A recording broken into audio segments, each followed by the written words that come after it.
Hey everybody, welcome back and thanks for tuning in Hello. to What's for Dinner, another edition. Yeah. We're excited to have you guys. Thanks so much for all you guys who subscribe to us and who are following us, and for the comments and the kind words and the encouragement and all. It means a lot to us, and we're super excited that you guys are getting value out of this. Yes. It's amazing because we just kind of threw this together in our kitchen. You can see we don't really go, we don't go too deep with this. There's no No. microphones or We don't have lighting. no, nothing. Lighting. We're just kind of winging it. So anyway, thanks again. We all love you. So what we got going on? Okay, so we have fillets. Oh, my butter's falling off. We charcoaled 3 fillets and then 4 sirloin. My gosh. Bacon wrapped sirloin burgers. Thank you. So yeah, those are going to be delicious. They smell absolutely amazing. I cooked everything on the charcoal grill tonight. So yum. It just smells ridiculously good in here right now. Okay, and then what else we have? We have some oh, and by the way, apart from the butter we put on there, this is the Jane's Crazy mixed up salt that we get, and you can get this at Walmart. You can get it on Amazon, and I just love this on all of our foods. Yeah. It's really good. And then I tried something new. So this is cabbage and bacon, garlic, onion, some paprika, onion powder, and garlic powder. So we'll see. Yeah. Sorry for that, the split screenshot for a lot of you there. I'm using two phones in my hand, one for YouTube and one for Facebook. So Yeah. Anyway, what else do we have here? Eggs. And we got eggs. Yum. Yeah. All right, can't go wrong with that. Nope. What about this yard bird over here? Is that Oh for yeah, you? that's for your kids. Okay, gotcha. All right, so, well, to start off, gosh, I almost forgot. All this stuff that we made tonight, will this spike our insulin will it spike our sugar or our insulin? No, it won't. If you eat fat and protein, it won't.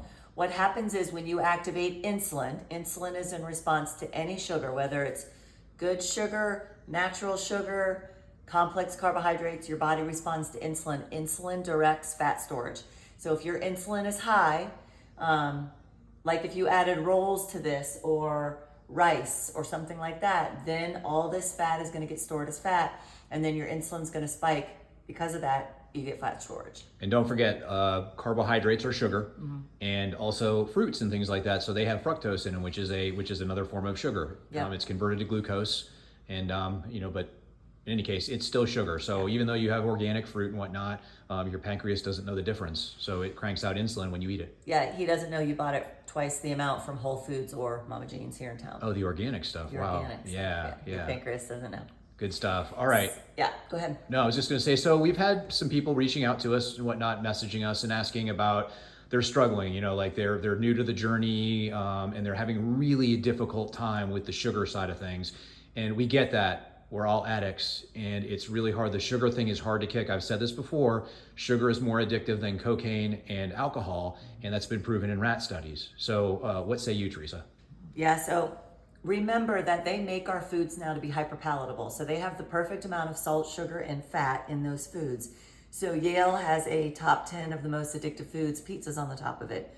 It makes sense because it has the right amount of fat, salt, and sugar. Sugar is in the form of the crust, okay? Because that's all carbohydrates. So all that bread is going to break down to sugar. And the sauce, the tomato And sauce, pizza sauce, yeah. For sure.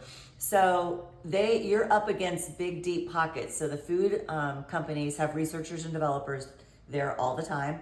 And when they're ready to when they're trying to bring a food to market, they have volunteers that they hook up to functional MRIs to make sure when you take a bite of their food, your whole brain's going to light up because of all of the salt, fat, and sugar. So it's not you're not dumb, you're not undisciplined. We just have to recognize food addiction is real. The biggest thing is having someone at your places. So at our work, we're all on the same page. There's only 3 of us. So nobody's bringing in M&M bowls on their desk. But the biggest thing is to have support. So at work, someone, at home, someone. When we were all sick in April, I lost my taste and smell again from COVID, and all I was craving was carbohydrates. And Mark's just like, you can't do that. And I'm like, okay, right? So I ended up getting some berries instead. But anyway, you got to have someone there saying no instead of, yeah, let's go get something. Yeah. And you just got to make it through, I would say 2 to 4 weeks. And by then, your body will the cravings will start to decrease, and your body will start tapping into your own fat for fuel. Yeah, that's carbohydrate addiction versus fat adaptation, so your body is used to you eating a certain way and certain types of foods, and then you have to teach it and let it adapt to utilizing fat for fuel instead of sugar and carbohydrates. There's a lot of people that say within 2 weeks their sugar cravings went away. I'm like 6 years in and my sugar cravings are they still rear their head. Not every day, but they still come in. So for the people who are really struggling with this, so let's say you're early on in your keto low carb journey, and you're struggling, and we get that. That's totally normal. So let's talk a little bit about some of the little things we can do, some of the little cheats and biohacks and stuff that we can do. So we'll start off with how about some bridge foods? Yeah. So that's where Rosette's Mix come in. So if you do rosettesmix.com, she has almond flour and low carb baking mixes. So that's a good bridge. I think berries could be a good bridge. You just have to know when you overeat berries. I can overeat berries. Sure, yeah. And then what I used to do a ton of is I would cook up bacon bits, like little bacon cubes, and I would dip them in this garlic butter that I get at Sam's for the fat. And I would have that. I would also take pork rinds and sour cream. I would also mix up cream cheese. I would melt cream cheese, put garlic powder and Jane's Crazy Salt, and I would dip pork rinds in there. And what I would do is I would have the biggest heaping cream cheese on a pork rind. So I'd probably only eat about 5 pork rinds, but they would be overloaded with cream cheese. Yeah. I feel like that, I can't remember, but I feel like it lasted a long time, like 8 months, 9 months, and then you can finally just kind of back off a little bit. A Ziploc bag full of bacon, stick it in a Ziploc bag and carry it around with you. The key is that when you start getting these cravings, you have to address it because hunger is going to win. So there's nothing wrong with eating. You just have to eat the right foods that are not going to cause your sugar to spike and then cause your insulin to spike and drive fat storage. Right. So we want to eat foods that are not going to do that, and foods that are also satiating. So protein is the most satiating of all of the macronutrients. It's more satiating than fat and more than carbs.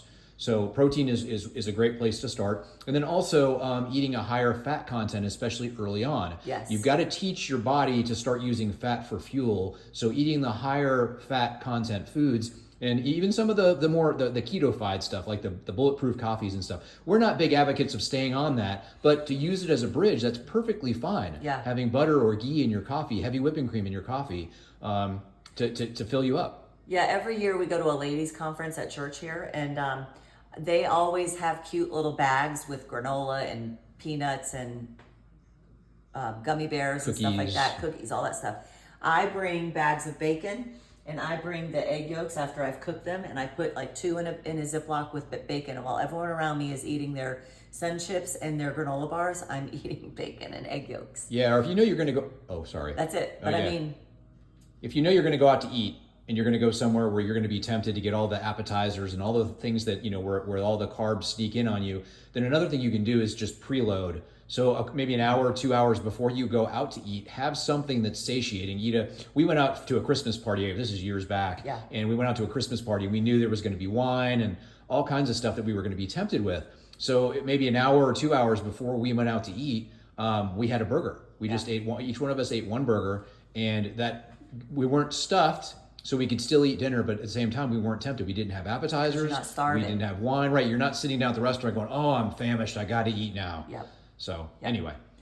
So just little tips. The biggest thing is you got to have support around you. Yeah, that's 100,000%. Is you got to have support. Someone to say no when you're jonesing for something and you're ready to. I never left the house, but some people do. And there's a lot of sabotagers out there. I hate to say that. So friends, people who are addicts also, you get really into this with alcoholics. But people will sabotage you. They'll be like, oh, you can just have a little bit of this or a little bit of that. It's okay. Well, it's not okay. We don't go to Alcoholics Anonymous meetings. I cannot talk. And walk in with a case of beer and say, hey, everybody, let's just have a beer, but we're just going to do it in moderation. You don't do that. That's not okay. So if we use that same logic with sugar addiction, carb addiction, processed food addiction, then it's the same thing. It's not okay. Yeah. So you need support. You need people who are going to be for you, not against you. Yeah, and it's just not your fault. You can't go around counting calories. I get this feed for Weight Watchers, and someone said, oh, I had 12 points or something left over today. So I went down to the store and I got an Almond Joy and a Diet Coke. And I'm just like, that amount of points or calories, however they added up, is completely different than if you had a filet or a sirloin. Yeah. insulin response and all that stuff is so different. So It is. don't, just don't be deceived. Keep trying. Keep trying. Yeah, keep trying. And speaking of that, we want to go eat our sirloins and fillets. But anyway, hey guys, share with us what you're eating. Shoot us your questions, comments, whatever it is. And we do love you guys. I mean, we pray for you all the time. Yes. All the time. We are both praying out loud for even people we don't know, just people that are within our voice. Yeah. So we're rooting for you. We sure are. So love you guys. God bless. And we'll see you next time. Bye. Bye.